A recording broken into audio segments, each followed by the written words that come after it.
Nu va, nu ką.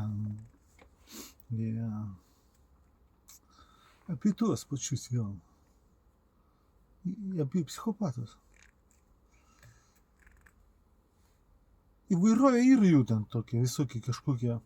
Bet, ir, sakykime, noriu trupučiuką papasakoti, gal, apie tokius niuansus, tokias detalės, apie kurias nemačiau, neregėjau, kad kažkas kalbėtų. Nes kartuotis tai labai jau nemėgstu. Tai šitą, pažiūrėk, kokia yra tema. Tai mes žinom, kad psichopatai yra žmonės, kurie nesupranta kitų žmonių jausmų, nejaučia kitų jausmų, neišgyvena, be empatijos vadinamos. Ir iš čia tada labai keistų keistenybių užsikėlusių gaunasi. Vienas dalykas, tai matai, visi daug maždaug įsivaizduoja, kad va čia kažkokie ten konfliktai, dar kažkokie ten paaštrintis ginčai ir kas, tada ten gal tas psichopatas ir pasireiškia. Bet pasireiškia tas praktiškai visur. Todėl su psichopatais praktiškai išvis neįmanomas bendravimas. Ir dabar, kodėl dar apie tai kalbu, suprantate, kad aš net turiu tokių klientų, ir aš tai jiems tiesiai sakau, kad jie psichopatai. Nežinau, ar kiti praktikuoja, tiem psichologai tiesiai sakys, šitam psichopatui į akis aiškintis, kad tu esi psichopatas. Aš taip elgiuosi, žinai. Ir mano manimu tai duoda kečiausius rezultatus. Bet cirkas didis tas, kad psichopatai labai sunku suprast, kas yra psichopatas. Nes jis negali lyginti, jam sunku sulyginti. Jis nesupranta, jis sakom, ne psichopatų. Kitas dalykas, nelabai ir supranta ir save. Ir susikalbėti net per konsultacijas, kad ateina žmogus į konsultaciją, psichopatas taip atsinka. Tik nereikia įsivaizduoti, kad psichopatas tai vis laik vyriškas lytis. Psichopačių moterų irgi papuola ir netaip jau retai. Rečiau gal negu yra, aišku, bet netaip jau retai.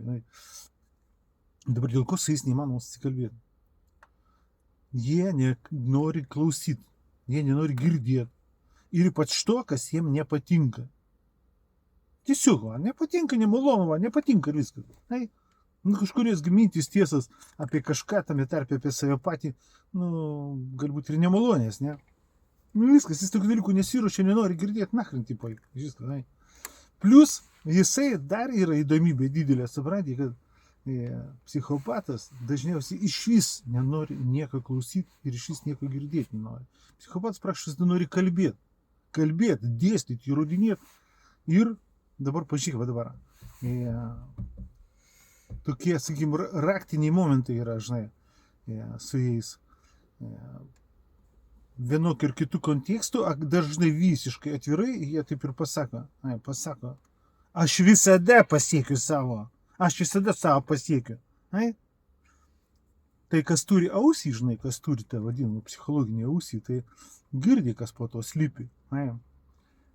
Paprastas žmogus, aišku, nieko labai ten negirdi, visada savo pasiekiu, kaip ir čia, fainas, geras toks, žinai, savybė gera žmogaus, bet jis, kai sako, aš visada viską, aš vis tiek pasiekiu savo, jisai sako, kad aš dėjau ant visko ir ant visų. Aš savo pasiekiu, aš noriu, psichopato gyvenimo kredo yra, aš noriu, man reikia, aš noriu. Ir toliau visas pasaulis turi tam tarnauti. Ir jam neįdomu. Pabrėžiu, paskui dalykas, dar kurie raktiniai momentai, kad psichopatai sako, man neįdomu. Arba, kurie dar būna biški, sakykime, čiučiut, santūresnė, ir kaip pasakyti, žinai, tokie labiau susikontroliuojantys. Jie nebūtai tai sako, bet, gali čiut nedemonstratyviai, arba be jokių skrupulų, būtent taip ir pasielgti ir parodyti, kad jam neįdomu. Gali su to ateiti, nueiti, bet kur, nebetęsti jokios kalbos, nebetęsti bendravimo. Tai yra, jeigu kitas žmogus, tipo, pas mus normalesnė empatija, jisai ten atsiprašau, ten kažkaip, aš jis niekam nesiruošia teisintis, prieš nieką teisintis nesiruošia. Ir dar matai, ko pabrėžiu, jie nenori klausyti. A kodėl? Jie nenori klausyti. Dabar kaip suprasti, ateina pas psichologą ir jis nenori klausyti. Nu nenori, jie ateina daugiau sutiktų. Šnekėt. Jis eina, su mintim, praktiškai visada. Su mintim, kaip jis dėstys, išdėstys, įrodys ir kad jo ten klausys. Ir jis nesirašė, net ir čia, eidamas pas psichologą, nesirašė keisti savo įpročių. A pas jį įprotis, matai savam, jis niekur niekada dėl nieko nesirašė. Tame tarpe ir keisti įpročių kalbėti, dėstyti, nes jo nedomina kitų žmonių realybė. Įsivaizduoju, dabar tai ir jaus, kai įsivaizduoju savam, tu nori kažką jam kalbėti ir sakyti. Tai jeigu tu kažką sakysi, išskyrus tai, kas apie jį teigiamo, faino, gražaus, jam malonaus, jis nieko kitą daugiau nenori ir nesiruošia klausyti ir girdėti. Ir matai, kas dar atsitinka. Tai būdinga ne tik psichopatam, nemažai dalį verslininkų tai būdinga kita savybė. Labai tokia, sakykime, įdomi, problematiška iš tikrųjų, didžiai. Jie, kai sakėm, negirdi ir neklauso, tai reikia dar, matai, kaip psichologinių mastelių, jeigu mastai, suprantate. Tai kaip čia suprastume, negirdi, neklauso. Jis tuo metu kalba, arba tiesiog iškart kalba. Jis tipo, su tiem diskusijai, pokalbį kokiam, ar kur, bet vos tu burną praviris, iškart vėl kalba. Užkalba. Negali nutilėti. Iškart kalba. Arba jeigu tipo, burna nekalba, visudui burba. Ir tada matai savam, žmogus negali kito girdėti, jeigu jis kalba pats su savim, burba viduj. Nėra jokio dėmesingumo. Ir jis net nesiruošia tavęs klausyti. Nes tai, ką tu kalbi, ką sakai, jeigu jam, sakam, nemalonu, neįdomu, jeigu, matai, kalba eina apie kažkokią realybę, kuri, jam neaktuali, nenaudinga man, neįeina į tą aš noriu, man reikia, jis nesiruošia klausyti. Jeigu matai savim normalių žmonių vadinamų bendravime, pakalbėti, paklausyti, net ir tai gal nieko bendro su mano realybė neturinčia, kito žmogaus tikrovė, jo reikalų, išklausyti, girdėti, suprantate. Kiti žmonės būna kraštutiniai šitoje vietoje, kurie visiškai apsileidžia, tampa pakabintam ausim, visokiem tokiem dėmesio vagim. Ypač psichopatam. Psichopatai, narcizai vadinami. Psichopatas ir narcizas kaip kompleksai dažniausiai visada būna, žinai. Tai matai, kokie niuansiukai. Dėl ko neina susikalbėti nenormalioj kalboj. Net nereikia jokio konflikto, jokios aštresnės situacijos. Niekur, niekada. Jam neįdomu. Paprastas žmogus nesupranta. Šitą mechanizmą niekaip nesivaizduoju, nes mes visi, čia jau tokie kaip Apri konstruktyviai apibrėžimai, linkę vieni kitus matuoti savimi. Ir paprastas žmogus nesupranta, kaip taip gali būti. Aš čia kažką kalbu, sakau, žinai, net nesiruošia niekas girdėti. Paskui jie stebi, kad kažkaip nesigauna, neina susibendrauti. Ir, matai, išeinant iš to, kad, sakom, psichopatas vadovaujasi taisyklė, aš noriu, man reikia, ir tai yra jo gyvenimo įstatymas, kuris nori primesti visiems ir bet kam. Ir kas nenori vykdyti jo šito įstatymo, jis su tuo nenori jokių reikalų turėti, suprantate, visiškai.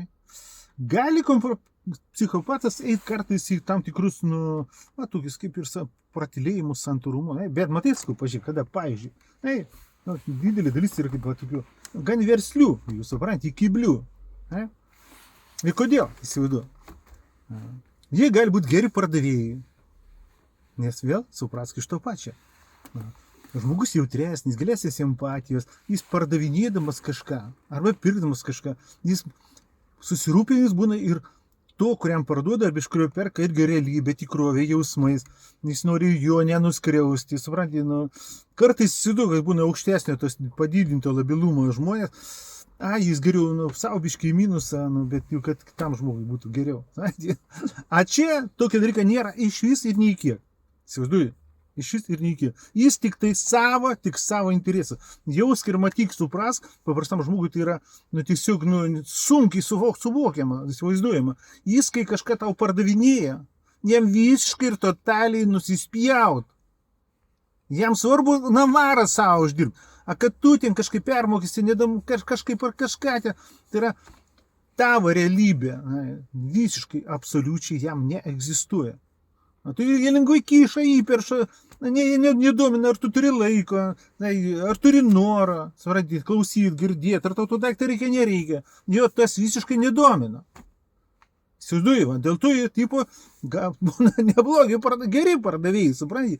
Aš šitą vietą biškai kiauras būdavau, aš dažnai būdavau, ką parduodu, tai su minusu, ką perku ir su minusu, nes, aš noriu to žmogaus ten nuskriaus, ten dakas, ar ten, pažiūrėjau, ar batpinigių palikimas. Aš esu matęs, su psichopatais, ir dalyvavęs, su turtingais psichopatais, įsivaizduoju, turtingais psichopatais, jis, jam niekiek nerūpi palikti ar batpinigių. Aš būdamas ubagas prieš jį, supranti, aš tada duosiu, supranti. Sėdi, vaišinasi, vaidina turtulį, nesugebam mergiotį ten palikti eurioką kokią kitą ten, supranti, nes jam naklin nereikia, nedomina jo, supranti. Ir jeigu tu paimi ir duodi, aš taip darau, neatsiskuoju, aš paimi ir duodu, pėteką, pavyzdžiui, arba pinigų, aš, supranti. Kaip tu čia darai, ką tu čia darai, tipo, kam tu čia, nesupranta, kam tu taip darai, kaip tu gali neduoti.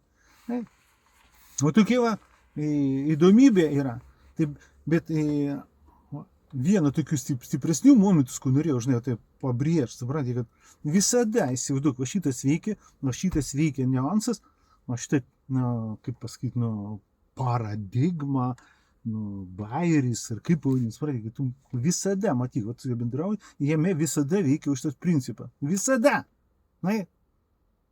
Man reikia, nereikia, man įdomu, neįdomu, man yra naudos, nėra naudos, supranti. A tavo naudos, tavo reikalai, tavo interesai, niekaip jo nedomina. Net jeigu tu pradėti jiem, kaip kiti, ten pradėjo prikaištauti, kodėl tu, jie dažnai nesuprantu, durnas tu, nedurnas, kad tu čia man aiškini. Kodėl aš turiu domėtis tavo realybę? Eik šyk, supranti. Ir matai, kaip sakėm, dar, prašoku vieną momentą, sakėm, jie neklauso, negirdi. Nes labai jautrus ant šito susireikšmio, ant puikybių vadinamų, ant tų, kaip dabar madinga, valkyti šitą žodį, ego. Jeigu supranti, kas yra, jeigu aš klausau kito žmogaus, man kaip sakau, padėti atėjęs pa psichologą, jis negali klausyti ne tik dėl to, kad ten minėtos tas priežastys, bet dar ir dėl to, kad jam reikia klausyti. A jeigu aš klausau, instinktas taip veikia. Jeigu aš klausau, tai reiškia, tas man dėsta, reiškia, jis hierarchinė prasme, jis kaip ir už mane aukščiau, jis man aiškina, man jis įrodinėja. Todėl jis net atėjęs pa psichologą, stengiasi kautis už savivertį. Gal ne, čia aš pats, ką nors, supranti. Bet savo šitas niuansas yra būdingas ne tik tai psichopatam ir dažnai verslininkam būdingas, supranti. Ir susidurinė su tuo, žinai, net ir moteriškas būna tokios lyties, o taip, negali klausyti, įsivaizduoju. Ateina su tokiu, žinai, jie stipriai valdys realybę, jie norėjo aiškinti, komanduoti, nurodinėti, a čia reikia nuklausyti, kartais net paklust, įsivaizduoju. Ir tas jį, nervina, erzina, žeminas, jis nenori, kodėl, aš, jis pripratęs valdyti, kontroliuoti, nurodinėti, a niekam ir niekur niekada nepaklūst. Tai va dar vienas dalykas, kas yra pabrėžtinai svarbu psichopatam, jie, ne tik psichopatam, bet psichopatam pastiprintai, tai jie niekada nenori paklūsti. Niekada, supratė? Nuolankumo, kažkokio elementaraus būtinoje, supratė? Jie nori aiškiai nurodinėti, komanduoti ir visur jausti va šitą savęs dominavimą. Ir tada labai akilai budrauja, kad jam su juo niekas taip nesielgtų, supranti? Įsivaizduoju, koks irga. Ir savo tokius yra ir moterį. Kartais gali, žinai, ten saras kokį vieną savo žmogų, vieną kitą autoritetą, su kuriuo jis galbūt eina į tokį kompromisą, žinai. sunkiai, sunkukai, suprantate, bet eina į kompromisą. Aš šiaip... Nu va, tai čia, žinai, toks ekspromtas, žinai, va, biškai čia, žinai, uždomino, užklausinėjo, žinai, dar tai atsitiko, na, kaip tik, va, čia šiandien dar turiu tokią konsultaciją su psichopatu, na, žmogum, na, tai, bet kaip minėjau, suprantate, čia aš jokių profesionalios etikos dalykų nepažeidinėjau, suprantate, aš pirštų niekur nerodau ir jisai žino, kad aš jį laikau psichopatu, jam tiesiai skautu, jisai psichopatas, ir tau reiks išmokti kažkaip, bandyti išmokti. Ir tai yra, ir tada suprantate, tame yra, o čia jau yra man didžiulis kūrybinis toks procesas, niuansas, suprantate, kaip iš psichopato, kas yra skaitus praktiškai neįmanomas absoliučiai dalykas, na, kažkiek padaryti va tokį elastingesnį, emocionaliai, taip, empatyviai, erdvesnį žmogų, mokint suprast, susidomėt, matai, ir suprast ir susidomėt. Va, pabrėžiu, va šitą bajuką, tai išgirstų, čia kas domisi psichologijai, psichologam ypač va šitą neatspalvą, jie nesidomi kitų jausmais, todėl, kad, ne tik todėl, kad jie kažkokį vadinam psichopatą, todėl, kad jie jų nesupranta, jie neegzistuoja, jų nėra. Kaip daltonikų, nėra spalvų. Tai čia anomalija, ar kas čia? Veislė, rūšis, genetika. Čia jau kita kalba. Dar noriu priminti, kad tame tarp ir psichopatai pageidautina, žinai, visada yra galimybė nemokamą konsultaciją gauti su sąlyga, kad sutinki, kad galės klausyti, gal net ir sutiksi, kad žiūrėt, matyti tave grupė žmonių. Mokyklėlė yra GPM vadinama mokyklėlė, genialiosios psichologijos mokykla. Ir ten turbūt kas matė, žiūrėjai, ten yra tų konsultacijų, jau pas man paviešinta nemažai, kur žmogus leidžiasi, sutinka, kad konsultacija būtų daroma viešai. Net ne visai viešai, kai kurie leidžia visai viešai, tai sutinka žmonės, kai kur va tai grupelė žmonių. Čiau.